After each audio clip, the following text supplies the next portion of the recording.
2 స్పూన్లు చిరోటి రవ్వ వేసి దోస పోసుకోవచ్చని చెప్పాను గదా! వేసేటప్పుడు క్లిప్ మిస్ అయిందండి. అక్కడ పైన ఇందాక సూజీలా కనిపించింది కదా! చిరోటి రవ్వ 2 స్పూన్లేసాను. తర్వాత చపాతీలోకి చేసిన బొంబాయి చట్నీ ఉంటే టప్పర్‌వేర్‌లో పెట్టి అలాగే ఫ్రిడ్జ్‌లో పెట్టినా. గట్టిగా చట్నీ రుబ్బుకుంటే పాడవ్వదండి.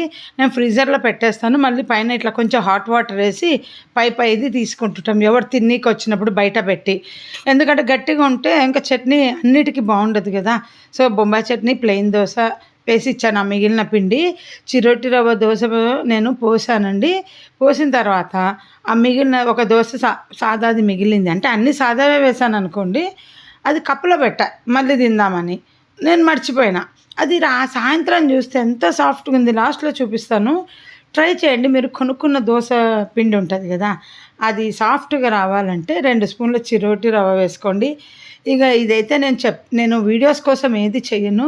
నేను చేశాను గనక చూపిస్తున్నా. మా ఆయన అంటారు, "నువ్వు చెప్పిన టిప్సే మళ్ళీ చెప్తూ ఉండు.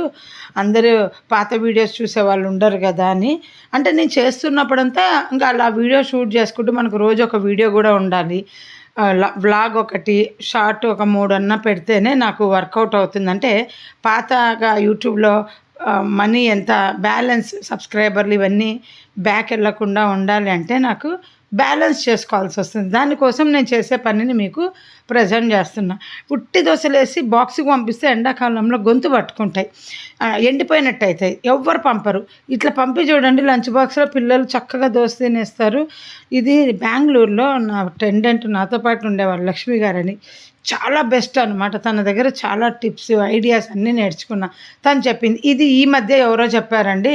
పెన్నం మాడిపోతే, దోస రాకపోతే ఇట్లా ఐస్ క్యూబ్ రుద్దాలంట. రెడీగా పెట్టుకోండి అట్లా ఫ్రిడ్జ్‌లో. లేదా మీ ఐస్ క్యూబ్స్ ఉంటాయి కదా! అవైనా ఏసి రుద్దండి. ఇంకోటి నాకు అర్థమైంది ఏందంటే ఎవరో క్లీనింగ్‌ది చూపిచ్చారు. ఇలా పెన్నము మాడినది పోతదని. దానికంటే బెస్ట్ పెన్నం ఎత్తి కడగకుండా ఐస్ క్యూబ్ ఇట్లా వేసేసి ఉట్టి ప్లెయిన్ బట్టతో తుడిచేసి అల్మార్‌లో పెట్టుకోవచ్చు. చాలామంది కడగరు కదా!